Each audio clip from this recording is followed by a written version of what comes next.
ধন্যবাদ। ঘন কুয়াশায় টানা ৩.৫ ঘন্টা ফেরি চলাচল বন্ধের পর পুনরায় দৌলতদিয়া পাটুরিয়া নৌরুটে আবার স্বাভাবিক হয়েছে।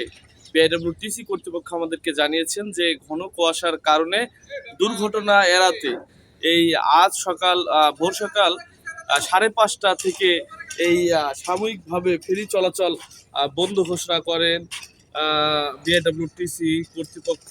এবং এই যে সাময়িকভাবে ফেরি চলাচল হঠাৎ করেই ঘন কুয়াশার কারণে বন্ধ করে দেয়া হয়, আর এই কারণে কিন্তু পাটুরিয়া ঘাট এবং দৌলতদিয়া ঘাট উভয় পারে কিন্তু যানবাহনের সিরিয়াল আমরা দেখতে পেয়েছি।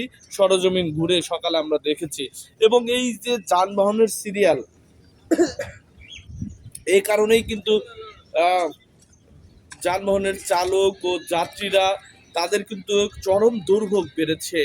বিশেষ করে চরম দুর্ভোগ বেড়েছে শিশু ও বয়স্কদের, কারণ এই পদ্মার পাড়ে প্রচণ্ড শীত বাতাস, এই কারণে শিশু ও বয়স্করা বেশি দুর্ভোগে তাদের পোহাতে হচ্ছে। এবং আমরা দেখেছি যে এই ফেরি চলাচলের শুরু হওয়ার পর থেকে কিন্তু একই সাথে কিন্তু দৌলতদিয়া পাটুরিয়া নৌপথে কিন্তু লঞ্চ চলাচলও কিন্তু স্বাভাবিক করেছে বিআইডব্লিউটিএ কর্তৃপক্ষ। এবং আমরা বর্তমানে যে কতগুলো ফেরি চলছে এ বিষয়ে প্রশ্ন করা হলে বিআইডব্লিউটিসির যিনি ব্যবস্থাপক রয়েছেন আলিম দেইয়ান, তিনি কিন্তু আমাদেরকে জানিয়েছেন যে বর্তমানে কিন্তু ছোট বড় মিলে মোট 12টি ফেরি চলাচল করছে, এবং এই 12টি ফেরি দিয়েই কিন্তু যাত্রী ও যানবাহন কিন্তু পারাপার করা হচ্ছে। এমনটা কিন্তু আমাদেরকে বিআইডব্লিউটিসির পক্ষ থেকে আমাদেরকে জানানো হয়েছিল।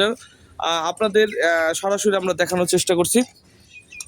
ফেরি কুমিল্লা নামে একটি ফেরি মানিকগঞ্জের পাটুরিয়া ঘাট থেকে ছেড়ে এসেছে যাত্রী ও যানবাহন নিয়ে। ফেরিটি আর কিছুক্ষণের মধ্যেই এই দৌলতদিয়া প্রান্ত এলাকায় ফেরিটি এই ৭ নং পল্টনে ভিড়বে।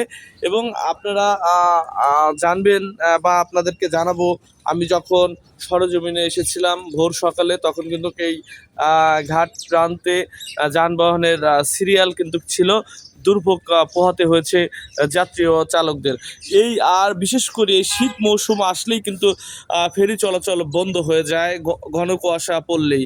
আর এই ঘন কুয়াশা পড়লেই দুর্ঘটনা এড়াতে কর্তৃপক্ষ কিন্তু ফেরি চলাচল কিন্তু বন্ধ করে।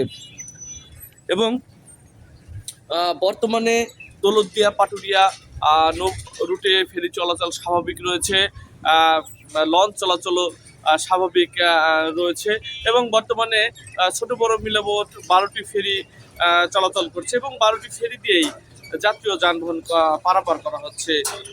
এবং ঘন কুয়াশা কেটে যাওয়ার পর এই সকাল 9টার পর থেকে কিন্তু পুনরায় ফেরি চলাচল স্বাভাবিক করা হয়েছে। এই ছিল আমার কাছে ফেরি চালুর সর্বশেষ।